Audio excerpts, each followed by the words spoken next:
This episode is about Oasis State Park in New Mexico. It's about a 2-hour drive from Fort Sumner and the Fort Sumner State Park. You're going to be taking Route 60 east from Fort Sumner, the town of Fort Sumner, and when you get to the town of Clovis, you're going to head south on Route 467. And that takes you to Oasis Road and out to Oasis State Park. They built a really nice pond here, and they are stocking it with catfish. There's a limit of 2, and the average size catfish is 1.5 pounds. So good sized catfish in here. Seems to be people fishing almost every day. This is the end of November. It's November 25th. Weather's been pretty nice for this time of the year. It's low 60s during the day and dropping down to close to freezing at night.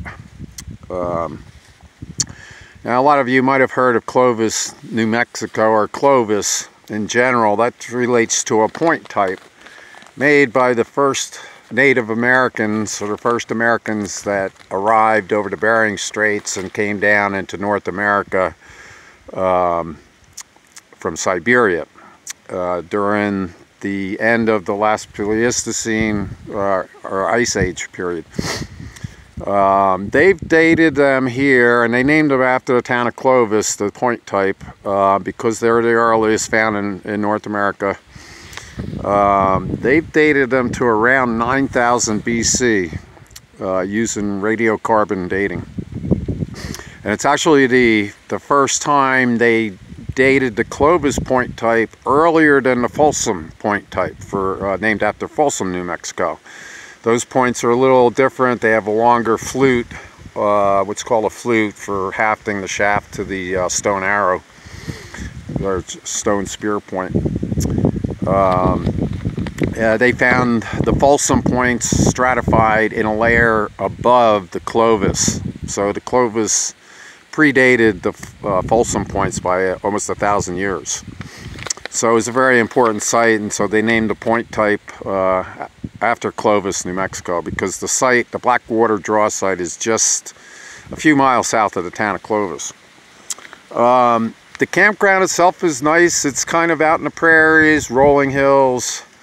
They have 30 sites. There's 3 separate campgrounds. 2 are primitive sites, and then the very last campground you get to in here is Indian Grass Campground. There's 20 sites there. They're all electric and water sites. So those are an extra $4 a day if you have the state park pass. Without the pass, I think, about $10 more.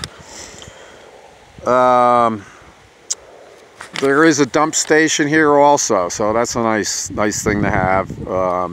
Nice thing about the state park pass, a lot of people don't take into account that you're getting the free dumping. I've had to dump my RV tanks a few times, and you can get charged anywhere from $8 to $20. $22 was the highest I've seen, and you got to do that every week or every 2 weeks, depending on how many people are in your trailer. So that's an additional fee that you don't have to pay for when you have the state park pass. Also, you get free water. All state parks have free water, and people don't take that into account. Also, if you have to go and buy all your water, 15, 25 gallons a week or whatever, that adds up also. So that's all included in the state park pass, and I went into that in some of the other episodes I did on New Mexico state parks. I'm also getting 4G service here, 2 bars, sometimes 3, so I am getting internet. I also have a roll-up antenna on top of my RV, and I pulled in 21 channels here, which was more than almost all the state parks I've been in so far. I did get a brand new high gain antenna put on there though, so it's like state of the art, and it's got an amplifier too, so it's going to pull in more channels than your average RV antenna. There are a couple of hiking trails out here to go through the dunes.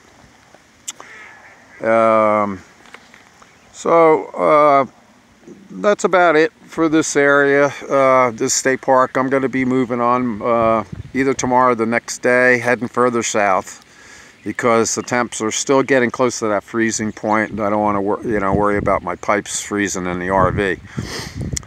So anyway, hope you enjoyed this episode of Oasis State Park, New Mexico, just south of Clovis, New Mexico. And this is Eric signing off.